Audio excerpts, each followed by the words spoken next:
I can prepare as best I can, which is just part of the process, right? But when you start up at the start line, knowing what I'm in control of, what I'm not, but then also I don't think about the finish line. Like I don't think about, okay, mile 134, 135, like that's too much. Like it's too much for anybody. And that is scary to think about. But what I think about is like, okay, what are these next 5 miles going to look like? And then I'm going to get there. And then what are these next 5 miles going to look like? And throughout that whole process, like, am I taking care of myself? Am I cold? Am I hungry? When's the last time I ate? Did I drink? How are my feet? Am I sweating? I need to stop. How do I control my effort? Am I going too hard? How's my sweat? So it's more really breaking it down. And so then it's not so scary anymore. And I also think like when you kind of break it down during the event, that really just kind of helps keep it all in perspective, and knowing I don't have to think about 135, I can think about mile 5 and then the next 5 or however, right? Maybe it's the next 50 feet. I don't know. It could be for me sometimes too, but then also leading up to it, the anxiety goes down when I know I prepared the best I can and that I put the work in to show up at the start line best physically and mentally to make it to the finish line. That is Emily Kratz, and this is the Well Mind Podcast. Welcome to the show, friends. It is great to have you here. I want to start by sharing a quote with you from a book that I just recently finished reading. It goes like this: "Does the destination matter, or is it the path that we take? I declare that no accomplishment has substance nearly as great as the road used to achieve it. We are not creatures of destinations. It is the journey that shapes us. Our calloused feet, our backs strong from carrying the weight of our travels, our eyes open with the fresh delight of experience lived." This is from The Way of Kings by Brandon Sanderson, and I think it's a beautiful way to introduce my guest for this episode. She is an ultra-endurance athlete, and she's all about the journey. She started her professional athletic career as a triathlete and raced numerous times at the most elite levels of the sport, including multiple world championships in Kona, Hawaii. Over the past years, though, she has shifted her focus to ultra running and more specifically long-distance trail events.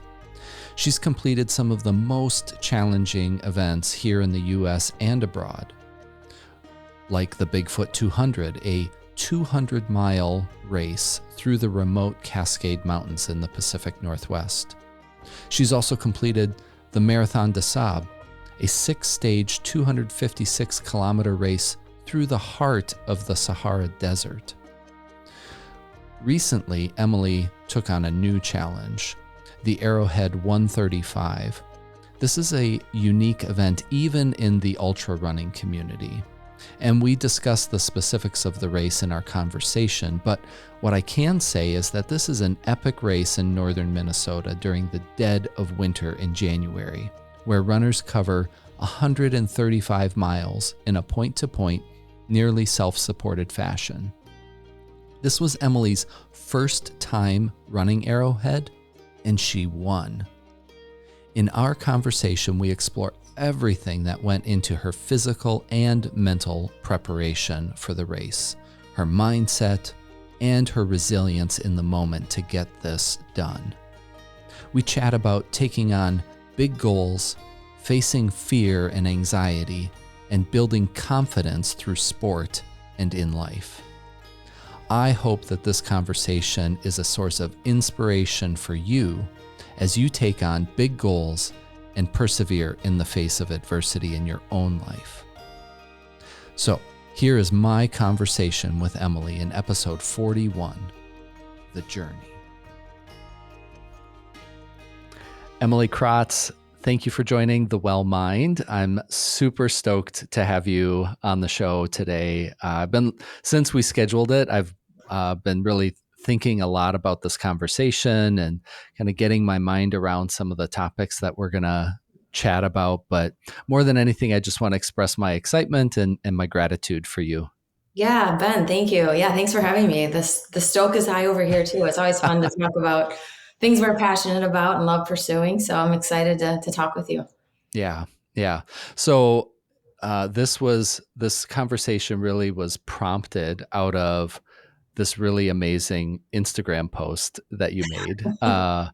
You're not like a prolific poster on Instagram, but when you do, it's always meaty. There's always something to it, I feel like. And so I saw that you were doing this really epic race. You'd posted kind of pre race. Um, and so I was anxious to see and hear how it had gone. And that's the post that really grabbed my attention. Yeah, So that's Arrowhead 135, and we're going to talk about that in a moment. yeah, But usually it's good for the audience to just get to know you a little bit, hear a little bit about who Emily is, where you're at in life, anything that you think would be relevant yeah. for us to know about you here. Cool. Yeah, I did the pre-post just in case I didn't make it out alive or like that people knew I was out there if they don't see a post that that said I was done or couldn't finish or Send whatever. some So there was rescue dogs or strategy behind it. something. Huh?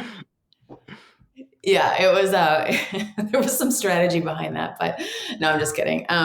Yeah, I so yeah, my name is Emily. I am have not always been an ultra endurance adventurer per se or racer, if you will, but do a lot of things outside of that as well. So right now I'm currently living outside of Minneapolis, Minnesota, which made Arrowhead pretty great for the training and prep for it, better than maybe like Hawaii. I've Uh-huh. lived here for just over a year, actually. I work in tech, so I've had the opportunity to kind of move around a little bit, and I work remote. I've worked remote for probably 10 years, so it really allows me Mm, some awesome flexibility to live in different places and go on these adventures, and kind of been blessed with that opportunity. So moved here from Denver, Colorado, actually. So okay. was Okay. able to partake in some pretty cool events out there too while I lived out there. And then prior to that was in Washington, but originally grew up and was born and raised in Wisconsin Okay. and then went to college in Wisconsin and then grad school in Minnesota. So I'm a Midwest girl and Sure. moved back here just to be closer to family. So I live with my roommate, D Money. She's a rescue pup. She's about 10 years old. Actually, I don't even know how old she is, 10 to 12. She's got the Somewhere. exact Yeah. opposite vibe of me. She hates walking. She's just super lays around all the time, but we're a good balance. We're a good tag team. Hmm. So She slows you down a little bit. she does. We just really we don't walk for like a workout. We walk to smell. I mean, we probably roll 22-minute mile, maybe on a good day. Yeah. So lots to Yeah. smell, lots to smell. Yeah. But I let her. It's her only hobby. Whatever, it's fine. But um, yeah, and just have a great family, a great close group of friends that I like to be with and share life with. And my faith is really important to me as well. And between all of those things, it's really kind of how I choose to spend my time and Hmm. find a lot of great experiences and value in those people and endeavors. So, yeah, it's a little Yeah. bit about me. Yeah. Yeah. No, I love it. I love it. Those Midwest roots. Yeah, You have definitely seen a lot of the country, but also the world. Really, yeah, internationally, you've had a lot of opportunities. I've kind of followed your, at least your ultra endurance yeah. journey for a while now.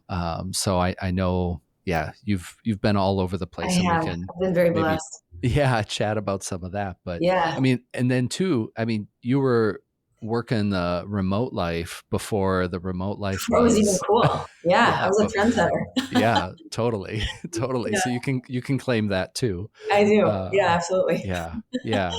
So I mean, when I think about some of the like ultra endurance scenes, Yeah. like yeah, the Pacific Northwest. I mean, trail Hmm. running Hmm. is huge out there, mountain biking too, and same with like Colorado. Yeah, Obviously, that's any kind of outdoor sport you're going to yeah. find It's there. perfect. Hmm.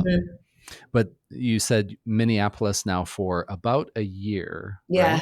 Yep. That's got Last to be a December. big adjustment, though, right? Like, kind of Yeah. being in. Not that Minneapolis isn't an outdoor community. I mean, Yeah. it certainly is in its own Hmm. right. Hmm. Um, Especially this year. I mean, the Hmm. winter's Yeah. been like pretty Non-existent. much not existent. But Yeah. yeah, just what was that?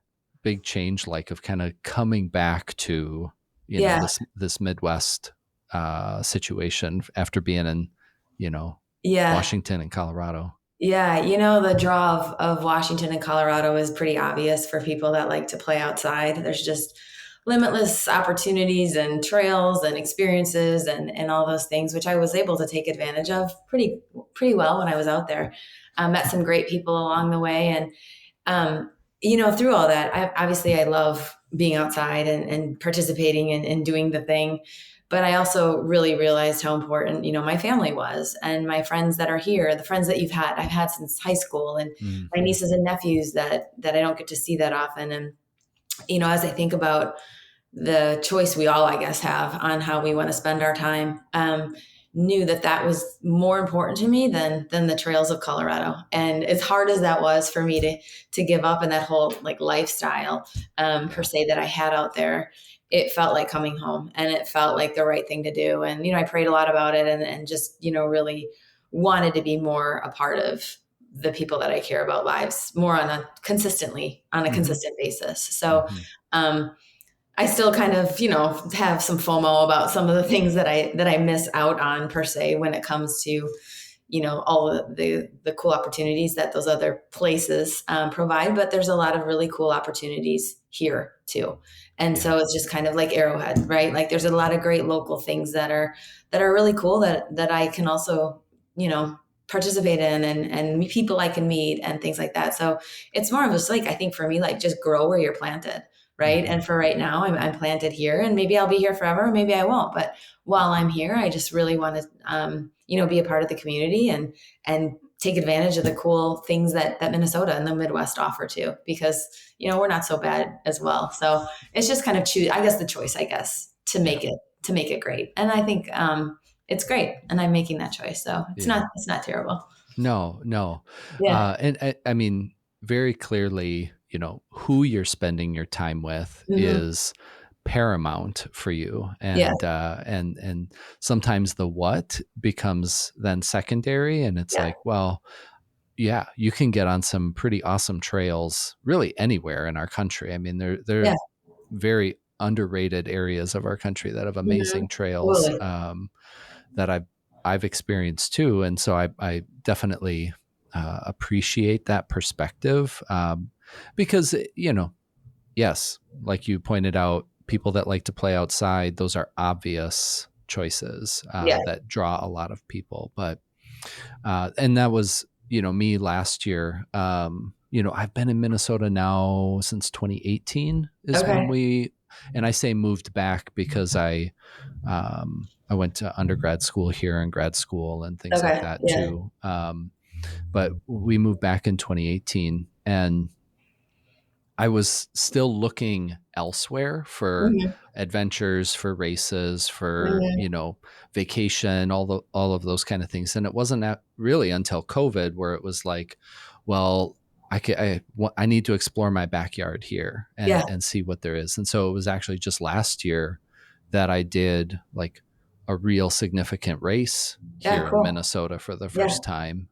So you've tackled Arrowhead, Yeah. but I gotta put a plug in for Superior. I was just gonna say that's on my list. Yeah. Yeah, yeah, I did the one of the distances this past Cool. fall at Yeah. Superior. And The it's only not easy to bummer, get into. Like they no, have it's a a great lottery. reputation. Like it's not just this mom and pop. Like it's a legit For situation. sure. So yeah. For sure. Yeah. Yeah. So it comes with its own set of challenges for sure. Yeah. But It's pretty rugged. that's, yeah, yeah, Yeah. super rugged. Yeah. But that's beautiful. This Yeah. spring, I'm going to try again and do a race at Zumbro, Okay. which is in the southeast part of Minnesota. Okay. I've signed up for it twice. It was canceled both times. Oh no. Why So was it canceled? 1 year COVID, Okay. but the year before that in 2019 it was canceled because of a snowstorm. It's Oh. in this like kind of remote area that's a little Mhm. bit difficult to get to. Okay. It's just dirt roads in and Yeah. out, and we just got slammed like a April snowstorm, Oh my and gosh. it wasn't safe. I mean, there were feet of snow, Oh so my they word. ended up canceling it. So I was like, Well, I hope the one snowstorm we get this year is not that weekend. So I I know. got good vibes coming for you. I was like, well, I'm gonna try again. Yeah. We'll see. Third time's So a charm. yeah, yeah. No, so I mean, this is just a recognition that there's a lot here. Yeah. Even There within is. the ultra endurance Hmm. community, there's a lot here in Yeah. Minnesota. So Yeah. that's really cool. It's been fun. Um, I'm curious. I know that. Well, how long have you been doing like what you would consider ultra endurance racing and adventuring? Yeah. Well, I started off with Ironman. I mean, some people would consider that ultra racing, but Yes, it's, it is. yeah. So It's its own thing. But it's its yes, I own mean thing. it Yeah. is long endurance It's a type stuff. long day. Yeah. So I did Ironman, for probably 6 or 7 years. And then, I've been to Kona a handful of times and, raced pretty competitively and, kind of got near the end of just, Ironman for me anyway. And that was something that how I chose to participate in. It was very outcome based, very data driven, a lot of blacktop, a lot of just, looking at your Garmin, looking at your pace, Yeah. getting from as fast as you can from one point to the next. And it just got a little bit exhausting for me and just kind of outgrew it. And it got a little boring. And I don't Hmm. mean to say that like it wasn't hard. It was hard. We can always make things as hard as we want, but I was just kind of ready for the next thing. And that's kind of how I transitioned. I just started dabbling, I guess. I did my first ultra race, I guess, marathon as a 50 miler in Wisconsin when I was living there. And I have never been so sore. I didn't really Mm. prepare for it. I mean, I did. I was doing Ironman. So like cardiovascularly, I was fine, but just like the constant running kind Yeah, of yeah. Just the time on threw your me for a little feet. loop. Yeah, Yeah, very different. very different. But so that was my first. And then I just kind of, increased it from there. I got into a little bit more of, like more adventure Ironman. They're Hmm. called like Norseman is one in Norway where you jump off of a ferry in 45-degree water and swim the 2.4 and then you climb up a mountain. And then I did like that one in Chile over in Mm. Patagonia as well. In Okay. 2019 that was my last Ironman. So Okay. since then been really well, a little bit before then I was kind of dabbling. I went over to do Marathon des Sables in Hmm. Africa while I Hmm. was still doing Ironman, but just loved it. Loved the just focus more on experience and the process of the day or the race or the time. And the multi-stage racing has been super fun for me. I've really enjoyed that, where it's just self-supported. And Yeah. it's just it for me anyway. It's more about taking it in, meeting the people, seeing the things, and not so much about how fast am I going. I mean, fast is relative and important, I guess, but it's not like I'm looking at my watch to see my pace. I'm just Hmm. trying to get from one place to the next as quickly as I can, but also enjoying the journey along the way too, which has been Yeah. super fun. And now I'm done with Ironman. I retired. Okay. I hate when Okay. people say that. Like, who knows? Maybe I'll do one again, but I haven't done one in a while, and I don't plan on doing one. And I sold my bike, so yeah, I would say probably 4 years. I've been pretty much focused on just the ultra stuff, but dabbling in it before then too. Yeah. Yeah, Yeah. Yeah. The triathlon community has it's a different different vibe. feel. Yeah, Yeah, totally totally. different vibe. Yeah. I really got into triathlon. Well, I should back up. Like my dad did triathlon Okay. Yeah. for most of my childhood. Yeah. In the so 80s.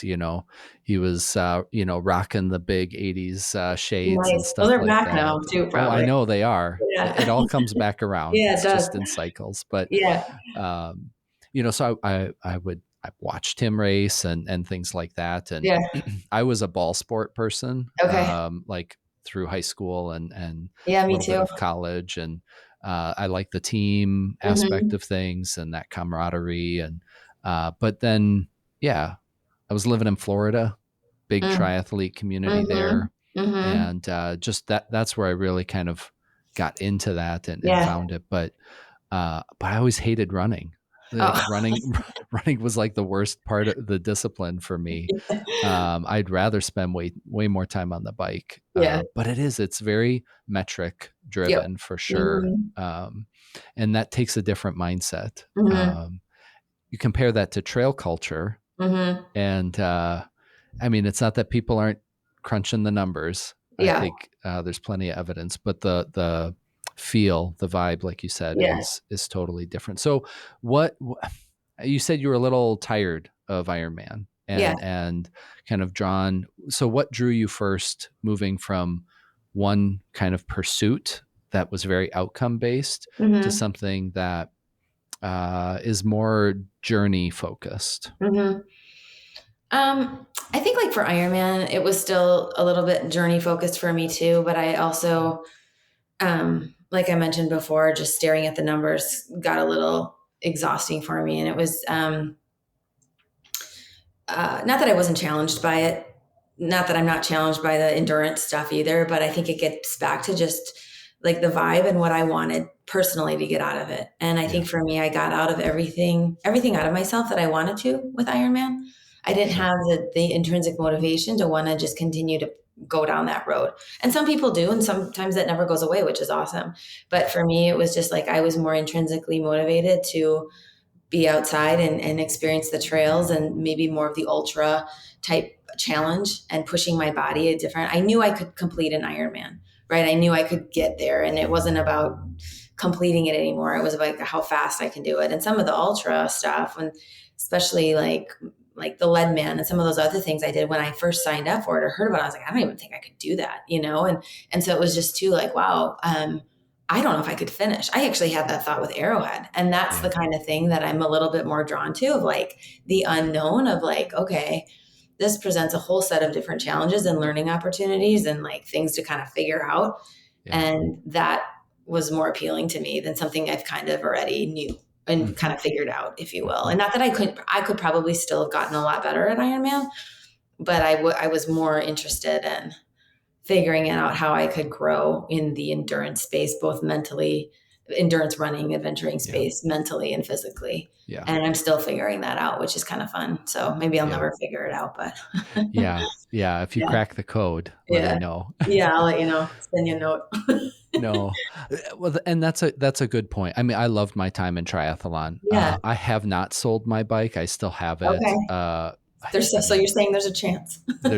yeah, it sits there and it's all neglected and Yeah. dirty, and Poor it's thing. like, oh, and I Yeah. love the bike, but Yeah. um, and Don't get I me wrong. still I have continue to 5 bikes ride. still. So Yeah, I still have bikes, just not the time trial one. right, right, yeah. Yeah. Um, no, yeah. So it is, and it's super fun, and Yes. I maybe you'll do one, maybe I'll do one again in the future, Never but know. yeah. But there is, I think, just recognizing that there's a difference here for you in your Hmm. personal experience and the mindset that you're Yeah. in this sport is just different. Yeah. And you didn't use the word scared or Mhm. fear, Yeah. but there is this anticipatory kind of anxiety when you're taking on something that you're like, I don't even know if I can do this, Hmm. right? Yep. So say a little bit more about what that's like for you at this stage after accomplishing a whole lot, but then Hmm. yeah, coming into something like Arrowhead 135, what was that anticipatory anxiety like? Yeah. I think like I didn't ignore it. I didn't like say that the feeling doesn't exist. And I almost like said that's okay that it's there. And I think for me, how I overcome that or think through it or choose to move forward anyway is knowing I can prepare as best I can, which is just part of the process, right? But when you stop at the start line, knowing what I'm in control of, what I'm not, but then also I don't think about the finish line. Like I don't think about okay, mile 134, 135. Like that's too much. Like it's too much for anybody, and that is scary to think about. But what I think about is like, okay, what are these next 5 miles going to look like? And then I'm going to get there, and then what are these next 5 miles going to look like? And throughout that whole process, like am I taking care of myself? Am I cold? Am I hungry? When's the last time I ate? Did I drink? How are my feet? Am I sweating? I need to stop. How do I control my effort? Am I going too hard? How's my sweat? So it's more really breaking it down. And so then it's not so scary anymore. And I also think like when you kind of break it down during the event, that really just kind of helps keep it all in perspective, and knowing I don't have to think about 135, I can think about mile 5 and then the next 5 or however, right? Maybe it's the next 50 feet. I don't know. It could be for me sometimes too. But then also leading up to it, the anxiety goes down when I know I prepared the best I can and that I put the work in to show up at the start line best physically and mentally to make it to the finish line. And so, the more prepared I am, the more I practice, for Arrowhead specifically, getting out when it's really cold out, practicing with my sled, understanding how I can get my water to not freeze, understanding what food I can take in and that still will work when it's cold, and what works for my body. And so like kind of going through all those things in preparation for the race really helps control the anxiety too, because there's a lot of things that were unknowns that are unknowns to me because I've taken the time to train, right? And to put the effort into all the days and hours and sessions leading up to that start line. And not that it's still not scary, because there's a whole bunch of stuff you don't know about and unknowns that are going to throw themselves at you over the next 2 days. But at least with the things I can control, I can show up knowing I'm prepared and equipped to, do the best I can during that time out there. So that really kind of helps, the anxiety. If I didn't do that, I think it would be a lot more scary, because you're just like, I have no idea. Like, what if my water freezes? Well, I kind of know how to deal with that now, so doing as much of that prep work as you can, at least for me, really helped calm that side down. And then just believing in yourself and knowing I've done a lot of hard things before and expecting it to get hard. And when it does get hard, embracing that hard and being like, it's okay if it's hard. It doesn't mean you stop. It means you just kind of move forward anyway, with the acceptance that, this isn't easy, because it might get easier with time, right? Your body adjusts, or maybe you get in a low place, but you're not going to be there forever. So it's, again, just kind of accepting where you're at with it, but not using that as an excuse to stop. Or, maybe you just need to pause and take a break, and of course, if you're injured or you have hypothermia or frostbite or, some of those extreme things, of course you want to stop. But and kind of also knowing that difference too, of like, just, do I want to stop because it's hard, or is there something a little bit more serious I need to pay attention to? And for me, it's always like an Arrowhead. I never considered stopping. That was never even, I was in the flow. So, but again, it's some of that just comes with experience too. And to get into Arrowhead, you have to have that experience. You have to apply. You have to have a resume that kind of shows you've gone through some stuff and done and participated in some of these activities before. Not activities, I mean more like ultra type distances, so that they can have confidence in you as a racer too. So it comes with time and experience a little bit. Yeah, Arrowhead 135 is not a newbie or novice race. No. So there is definitely a preparation and kind of proving yourself, because they need to make sure people are safe out there. Totally. So I have a couple of thoughts. And I wish I could just address them all at once. But the first thing is, Arrowhead 135 is a unique race. And so we're talking, it's 135 miles. It takes place in January in northern Minnesota. And it is not a looped course, correct? Correct. So point to point. How many like check-ins or like aid station type spots are there? There's 3 total. Yeah. 2 are inside, or 2 you have the opportunity to get inside. Okay. 1 you can go in a tent, but So very few. So limited support from the race, limited access to your crew. I don't have a crew, but you did not have a crew. I did not have a crew. Okay. No. So that's a whole nother factor. That's a whole nother thing. Yep. You're also pulling a sled. You'd mentioned that. And you have to carry a lot on that sled. Really everything that you could possibly need to survive in the wilderness overnight, in a storm, those kind of things. So like, you don't have to run through everything, but like hit some of the highlights. What are some of the things that were in your sled that were absolutely essential for you in this race? Yeah, so they have required gear that are mandatory. So before the race, you have to go through the whole checklist. And then for me, because I actually ended up winning the thing, they had to go through it all again at the end to make sure I didn't cheat or like throw stuff out or whatever.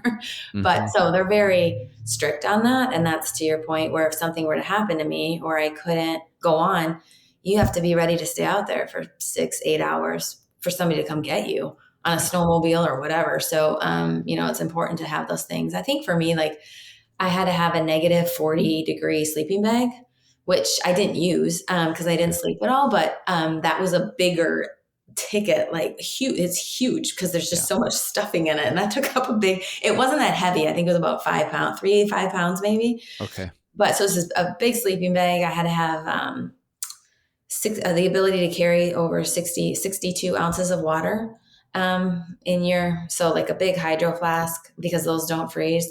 You had to have 3,000 calories at the end so that you can't touch, but you always have to keep with you again if something were to happen. So that's And on top of any calories that you're actually consuming. yeah, Those are your like emergency those are just rations. to have. Yeah. Yeah. Okay. I had to have a stove and a cup, like a pint mug to heat up or melt snow to get water if again something were to happen or if I needed it. You have to have the lighter and the fuel to light the fire. So you have to have a whole like cooking kit, if you will. I chose to bring not a lot, but I chose to bring 4 different pairs of socks, 2 different pairs of shoes, because if your feet get wet, if your shoes get wet, luckily I didn't change my shoes, but I would have kicked myself if I needed to and didn't have them. I had space. They weighed a little more, but I'm like, it's worth the risk for me to bring them because I didn't know if I needed them or not. I brought a change of clothes just in case I did sweat a lot and needed to, because the last thing you want to do is be cold and wet. So I had that in prep too. And then I had a lot of foot care stuff, and a lot, I mean, enough to, take care of blisters if they came up, KT tape in case I sprained my ankle or, just needed a little bit more support with something. Okay. And those are probably like the main things. Yeah. And then all my other calories, because you eat a whole bunch, or I felt like I was eating the whole time. I don't know at the end how many calories I actually took, but I mean, I was eating constantly. So, but I carry it, right? And I carried it on me. I had like a belt. Yep. Type thing that I carried a lot of it on me, but I also had stuff in my back for when I, ran out to kind of restock. Cause I'd be out there for 12 hours before you get to the next aid station, Right. a checkpoint where I could have one drop bag at the middle one to get more. But, you had to carry most everything with you. Otherwise, yeah. Yeah. And it's like a physical sled that you're just tied to and you're pulling behind you. And that's, yes. Mm-hmm. You had mentioned that maybe you went for a little downhill sledding excursion during the race. I did more than one time. Yeah. The hills came between checkpoint 2 and 3. And then there were some between 3 and 2. But oh, yeah. And it was dark and I had my headlamp on and I couldn't see the bottom a lot of the time. I had no idea if it turned. I didn't know. I could be going off a cliff. I had no idea. But I just went for it because I heard that's what you do. Like, in prep, I read race reports and watched a couple YouTube videos and stuff, and they all mentioned sledding down the hills. And so I just did. I like sat on my bag and like my poles were everywhere. I was getting pretty good at it by the end. I only crashed one time, but it went fast. Like you go pretty far and fast, and as long as you keep yourself upright, it's probably give your legs a little break. But I totally did in the dark. Yeah. But crazy. we made it out alive, so it was fun. Crazy fun, though. Yeah. It was fun. Man. Yeah. Man. Well, that's just embracing the moment. Totally. Really. Yeah. It was fun. Yeah. So that's good context because again, not everybody's going to be familiar with the race or just with this kind of format of racing to begin with. But so I think that's good context. But now I want to circle back to the other kind of thought that I was having too, is that as you're describing dealing with like real fear, like understandable, rational, logical fear, that you have this, as you talked about it, way of embracing it and saying, Mhm. well, of course it's there and Mhm. that's not going to go away. And I'm going to trust myself, the preparation that I did, Mhm. the research that I've done, all the work that I've put in. Like, there's a whole bunch of things that I can't control, but the things that I know I need to handle, I've Yep. handled. Yep. And so there's this like tension that you seem to be holding coming into something like this of like, yeah, I've got it. And if I don't, well, we'll see what happens, Yeah, you know? totally. So, Yeah. I mean, there seems to be a lot of parallels to life Mhm. with a statement like that, Yeah. because anytime we take on a big goal, anytime or we face something really, really difficult, a painful struggle or something, that there can be a lot of fear and Yeah. anxiety going into it. Mhm. Um, so I don't know. I'm curious, one, how you've cultivated that mindset, Mhm. and maybe how that has served you just in life outside of racing even. Yeah. Yeah, it's interesting because even if I look, yeah, like outside of racing and the different, moves I've made and moving to cities where I don't know a ton of people or taking on, new challenges at work or, other areas that sometimes scare me a little bit. I think for me anyway, it comes by, I probably didn't go 0 to 100 with it, right? It's just kind of like slowly taking on things that scare me a little more and then maybe a little more. And I think once you get through one thing that was a little scary and you come out unscathed, then maybe it didn't go the way you planned, but you learned a lot. You have more confidence to take on the next thing. And so I wouldn't say like, as I look at my, let's just, my endurance career, I didn't, go right to Arrowhead 135, right? Like I was probably really intimidated by that. But starting with something that scared me enough to try and then kind of building from there. And um, I think like, even when I did my moves and stuff like that, yeah, it was scary, but I've learned to like what I get out of it is so much more than the fear going into it and just what I'm able to take away from those situations and knowing that the fear goes away once you're in it. Like once you start, it kind of takes its place, right? Like it's more about, I think, the anxiety leading up to doing something. It's Mm-hmm. more about the all the thinking and feeling before you actually do it. And once you actually do the thing, you're like, what was I worried about? Mm, Or, the fear kind of just takes its place because now you're just focused on you're doing it and you're going to figure it out. And, yeah. I think obviously my faith plays a role in that too, of just like, you know, at the end of the day, God has a plan for me and God's going to give me what I need to get through it. Um, and just kind of holding on really tightly to that too is obviously a big fuel behind, the fire that I have for some of these things. And, it also just makes me also appreciate the things that aren't so scary too. Mm, And, yeah. sometimes the predictability of just being comfortable and that, there's a time and a place for that too. And actually being open to that as well. Cause I think sometimes for me, the challenge can be, I always have to do the next thing, right? Or what's the next big thing I can take? And for me, sometimes the more challenging thing is let's just be content with where you're at and just know that I'm okay standing still too. And there's value there as well. And so it's kind of a mix of Mm-hmm.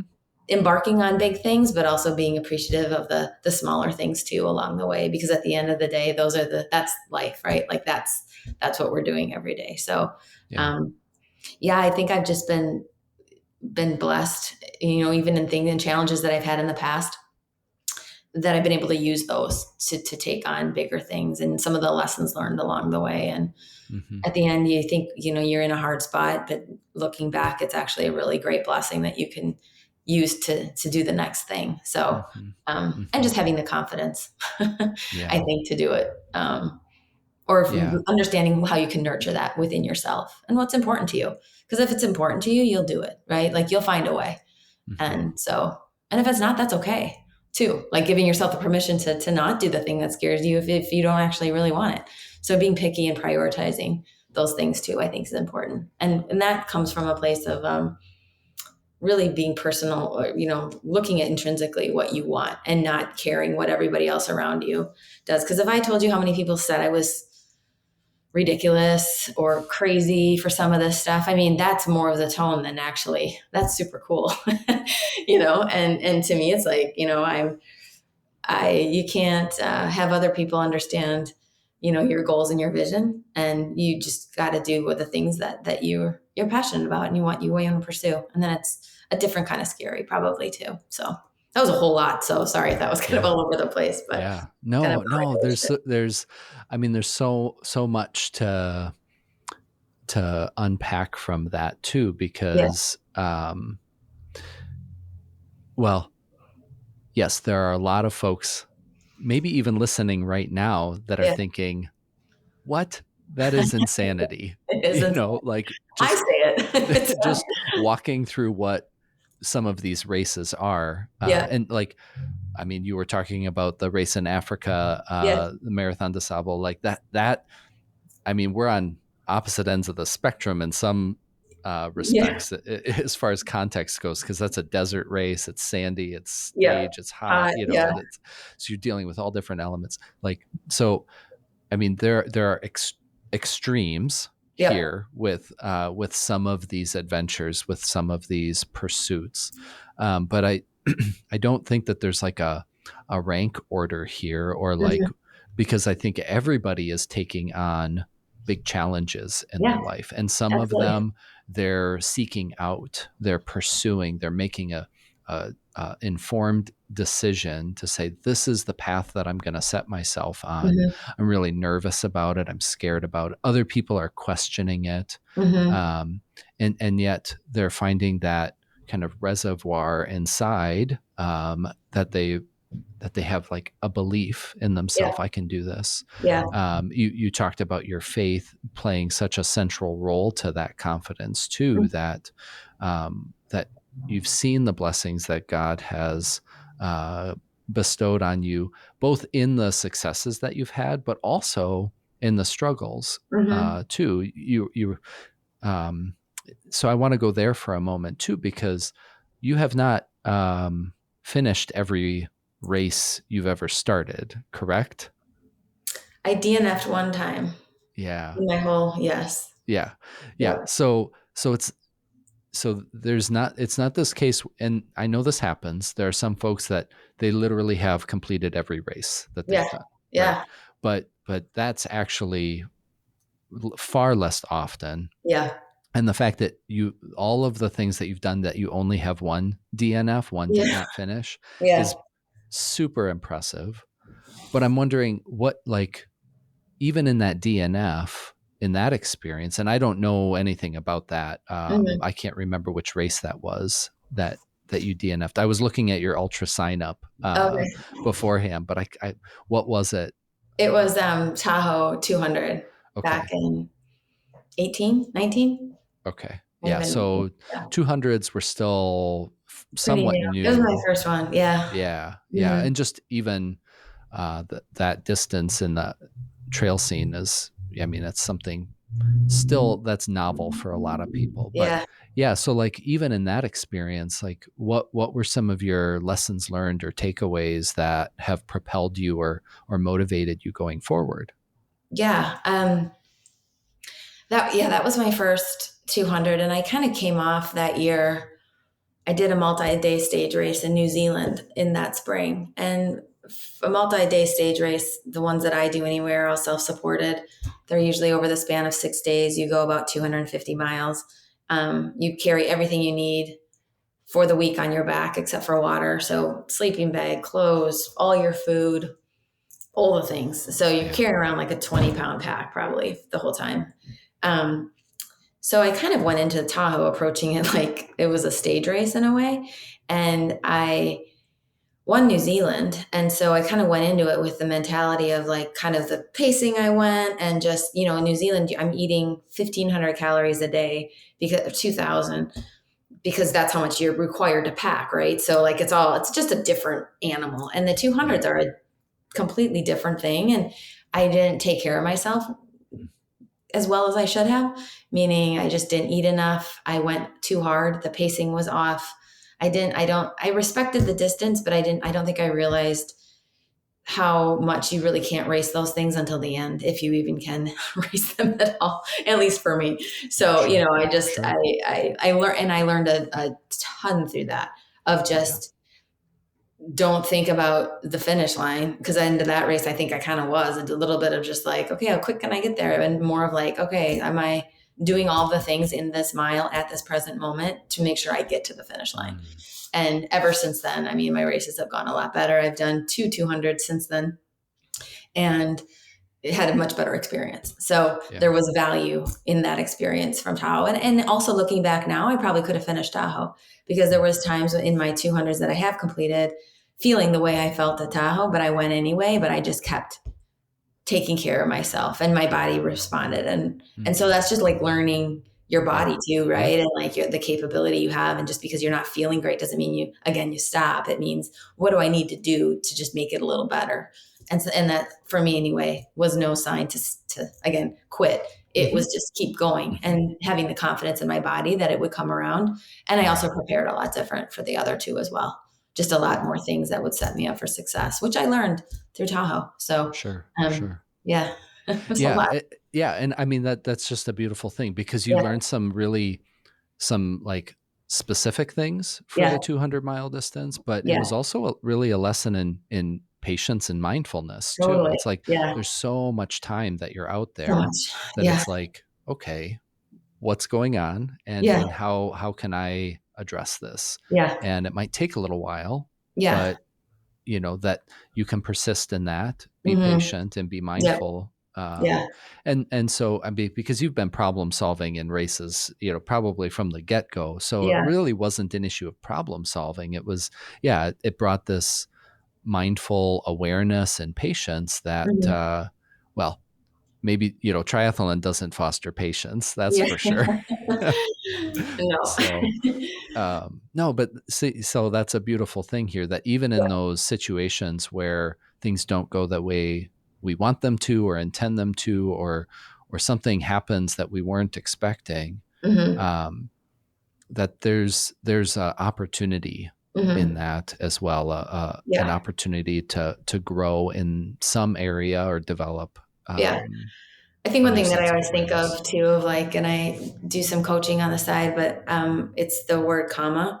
And like sometimes if you even look at it through like the race lens, you're right, like in a picture, your race like a sentence, right? Like you're moving along through your race and then something happens. And a lot of times people insert a period there, like, oh, my race is over, or this sentence is done, when really you just kind of put a comma in there and then change the trajectory of your race. Maybe you change your expectations, or maybe you have to change kind of how you were doing things prior to that point. And that's okay. But like, again, unless something life ending is happening, knowing those difference, and I'm respecting that piece of it Right. too when it is time to pull the plug.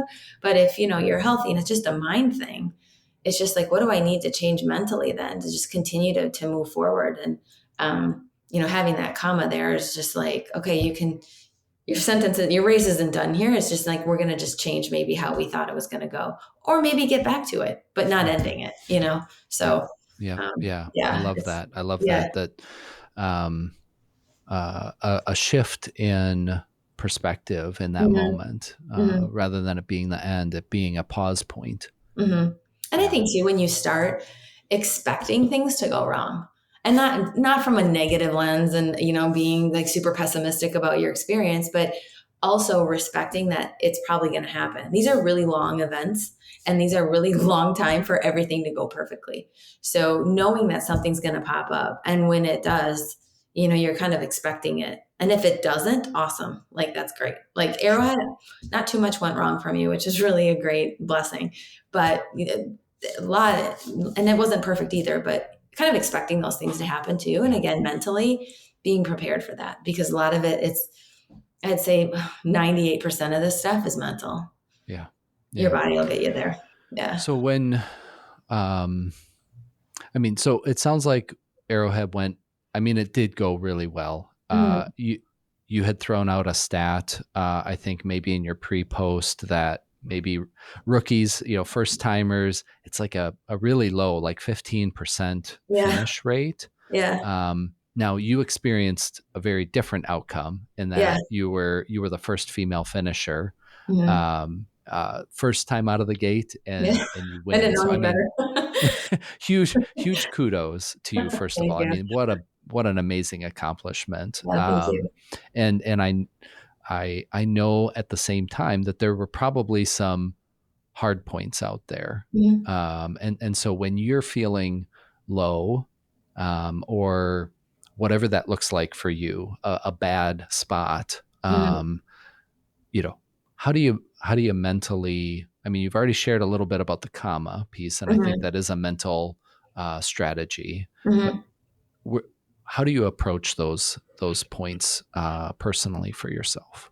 Yeah, I think for me, it's kind of defining the low point and getting to the root cause of why am I feeling this way. So, like, am I thinking too far ahead? Am I low on calories and just getting crabby? Hmm. Hmm. When's the last time I just stopped and chilled out for a second? So kind of understanding the why behind the low point can really help me go more into solution mode a lot more quickly. And sometimes there is no why. Sometimes it just sucks and I'm out there a long time and I just don't want to be anymore. But Yeah. then I also think about like for the most part, look, Emily, you have nothing else going on for the next 3 days. You're fine. Like there's nothing. What are you going to go do? Go sit at the hotel? Like just do what you need and then keep moving. And a lot of times, and again, this kind of comes through experiences. Um, just keep moving forward. If you have to slow down, slow down. If you have to stop, cool for a little bit, but you don't like quit. And for me, it's just a lot of times comes back to getting more food in me, Yeah. honestly, because Yeah.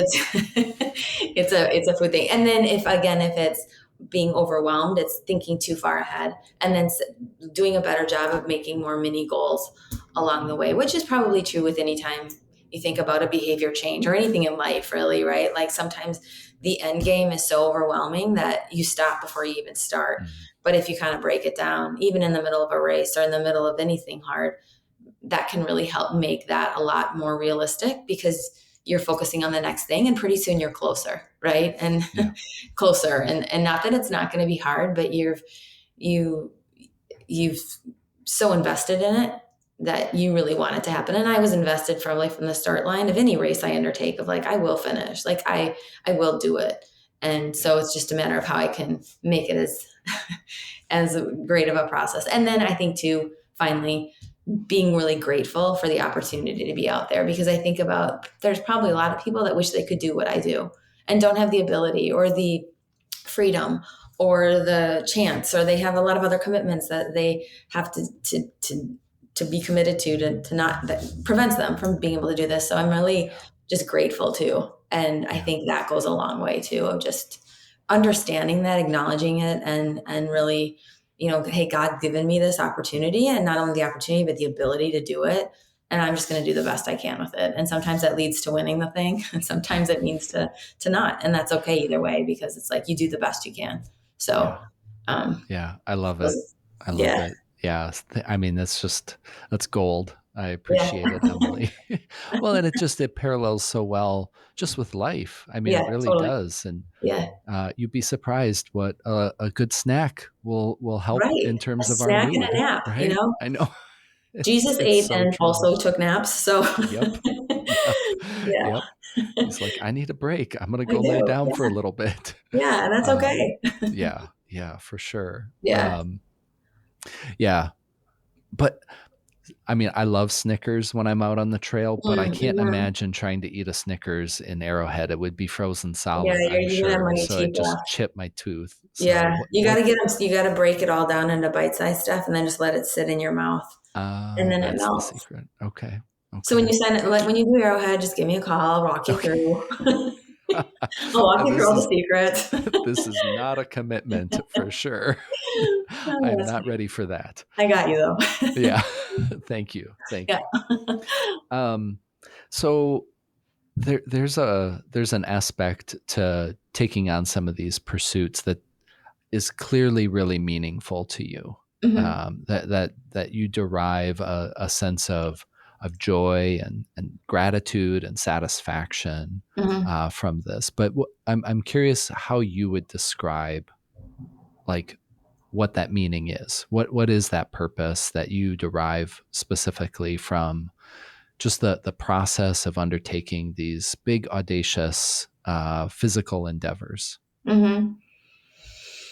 I don't, I would love to have this really philosophical answer to that. And I think for me, it's just like the joy that I get from seeing different things, from meeting different people, and from pushing myself and really truly understanding what I'm capable of. And I don't think I even know that yet.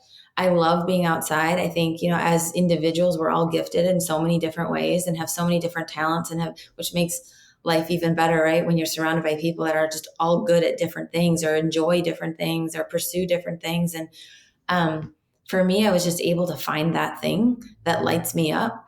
And it's just like God put that plant in my heart and that seed in my heart, and I'm just watering it, and I'm just like watching it grow kind of from the outside looking in a little bit of just, understanding this is what I love to do, and to Yeah. find the big things and the big scary things, and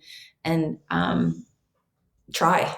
Yeah. I think there's just so much beauty in making an effort for something. And I've just learned that along the way through even smaller things too, of like trying the thing and going for it. And if you fail, okay. I mean, it's not like I'm always successful with stuff, and that's okay. And at the end of the day, nobody actually really cares that much, especially with sports. Like, Yeah.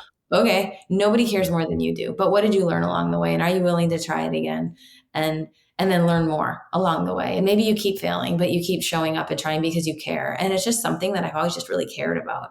And I don't know Yeah. why I've cared about it. I don't know why I have a passion for it. I just do. And it's awesome. I think anytime anybody finds that within themselves of the thing that really lights them up, because it can provide not only so much joy to me, but hopefully joy to other people. And you can use that to inspire other people to find their thing, right? And the thing that Yeah. lights them up. It doesn't have to be running around the winter for 2 days straight with a sled. Mm-hmm. It Mm-hmm. can be finding your own heart. And I think if we all kind of found the thing that lit us up and inspired others along the way, it can do great things, not only for me, and for the person, but for those around them too, which is important to me. I love seeing my friends and family and network and people try things and do big, scary things, whatever that looks like for them. It's just great. And it's fun to be a part of and to encourage. So, Yeah. and I think for me, just being my own encourager along the way too, and being proud of myself, because there was a lot of times, especially when I was younger, and maybe even not so long ago, that having feelings of not being good enough or comparing yourself to others, right? Like caught in the comparison game, especially For sure. with racing, it's very easy to do, Yeah. or even at work, it's easy to do when you think about a title or you think about how much money you're making. And for me, just kind of getting back to like, okay, like this is where God has me. This is the gifts he's given me. He knows the talent he gave me. He knows where I'm at, and it's my job just to do the best I can with it, and kind of putting on those blinders, if you will, in a weird way of just Mm-hmm. like, am I doing the best I can in any of these situations right now? And if I am, then I can be proud of that. And that has just, I think, taken so much pressure off in all areas, knowing that I don't need to be better than the person next to me. I need to be better than me. And I need to keep improving every day if I can, and maybe Yeah. sometimes it's just sitting still too and being content with where I'm at, because God wants that too. So those things all just kind of, I think, happen with time and experience and age. I'm getting old. Yep. So Yeah. you kind of learn to embrace those things too. So Yeah. yeah, I don't know if that really answered your question, but it's just the way God made me, I guess. Yeah.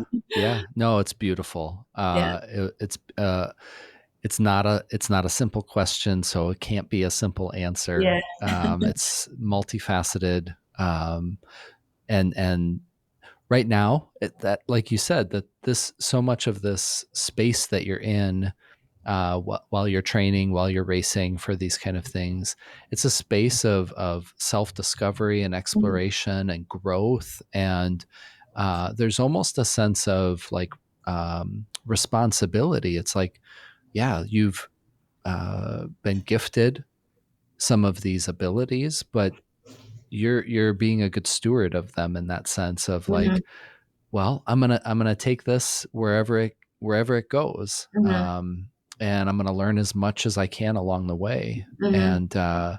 and then, like you said, share that with people Mhm. that you love and care about. And Mhm. sometimes it's a person you meet on the trail for Yeah. a couple of miles, and Yeah. other times it's lifelong friendships. So I Yeah. just yeah, so much more than all of that and what you said. But I really just a beautiful, beautiful Yeah. description.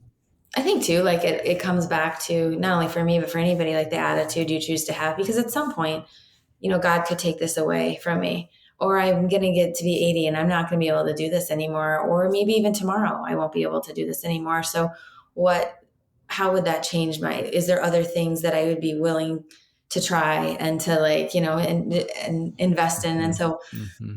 like, it's not just, being all in for that, but just being all in on life, whatever that is at the time. Like for me right now, I mean, that's kind of where I choose to.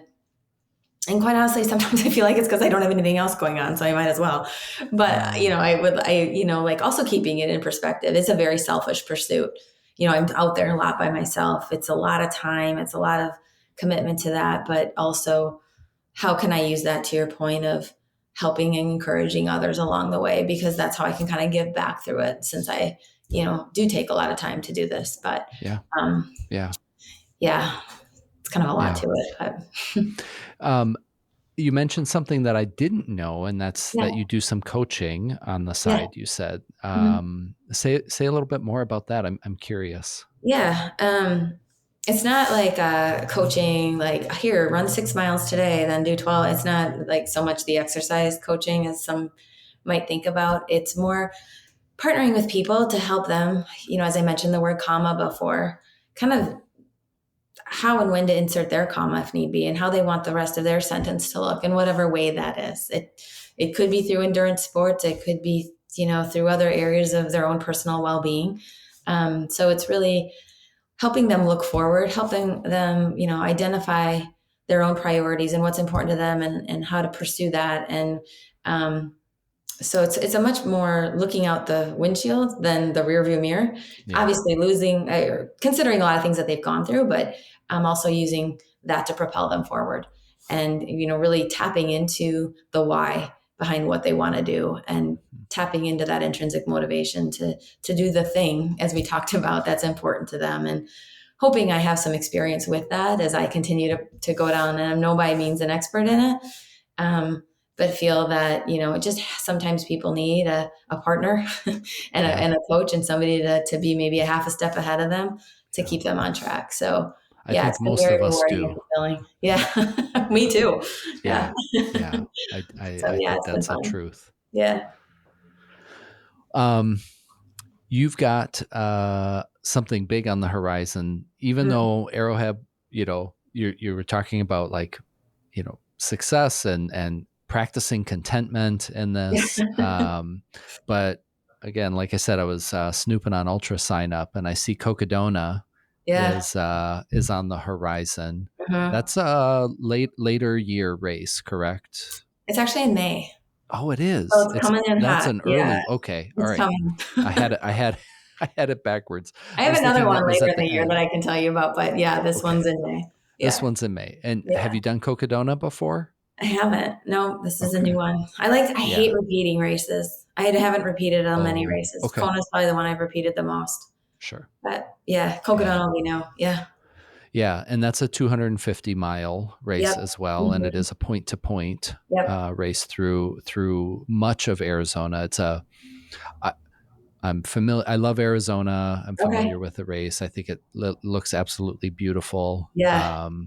So how's your mindset preparing for that? Yeah.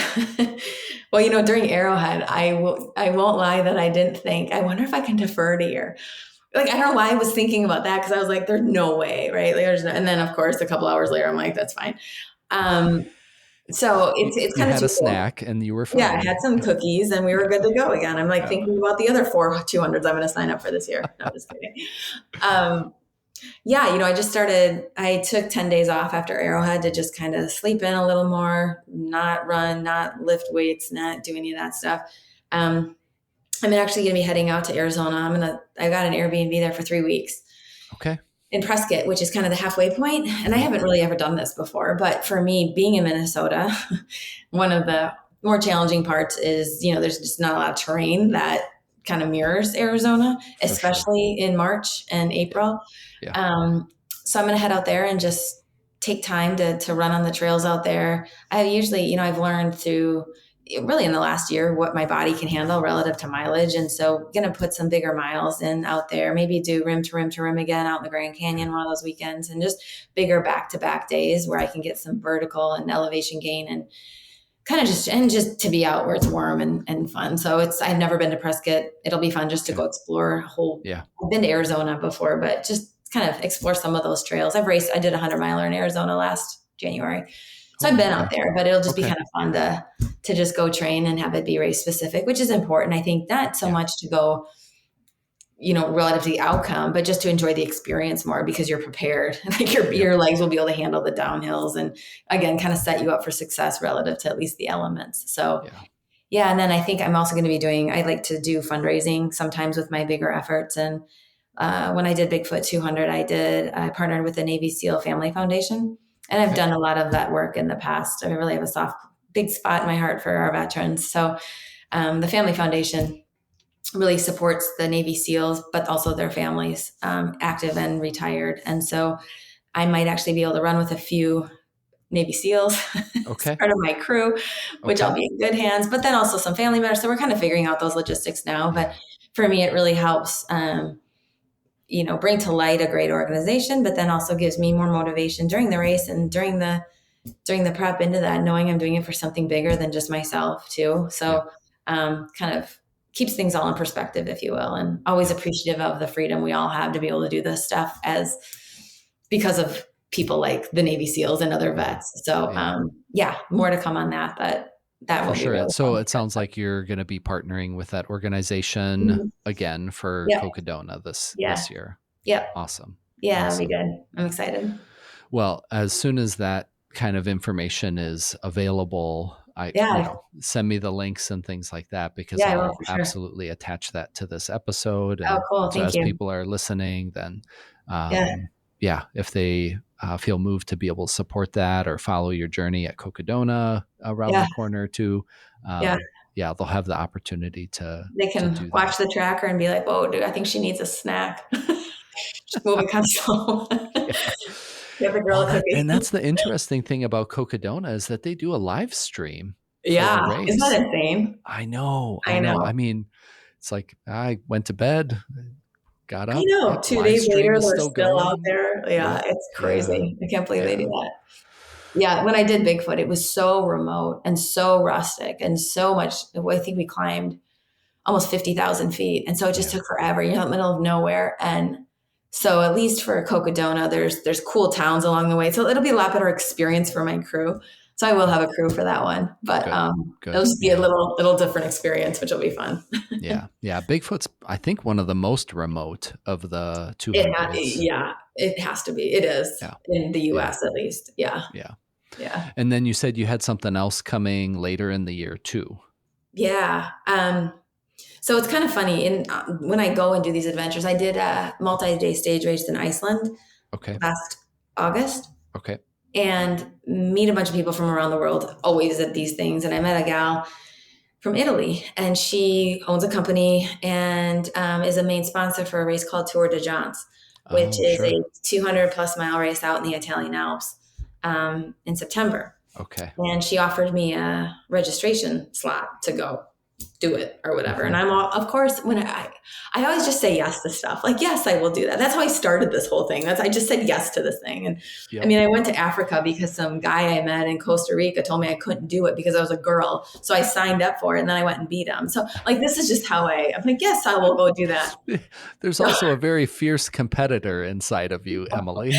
A little bit. Well, you don't tell me I can't do something. So not only will I do it, I will beat you because you told me that. So for anybody it's either really smart of him or not to say that to me, to get me to go to Africa. But anyway, so I'm finding out probably this week or next week if that I have to get in first. And then once I get in, then that can happen. So hopefully I would love to do it. It will be twice as hard as Bigfoot, which I can't wrap my head around because Bigfoot was pretty hard with just the elevation gains and stuff. I think it's like 80,000 feet of climbing, but you're in the Italian Alps. Really, it's fine. Like, I'll be fine. It'll be beautiful and amazing. And it will be beautiful. Yes. We'll figure it out. We'll cross that bridge in September. super hard. Yeah, no, focus Yeah. on what's One coming thing at a first. time. Cocodona, one thing Yeah, at a time. totally. Yeah. But no, that's amazing. Yeah, It it'll be really fun. is. Hopefully I get Emily, it. yeah, it has been so much fun Yeah, getting to thanks so much chat for with you asking me. It was fun. today.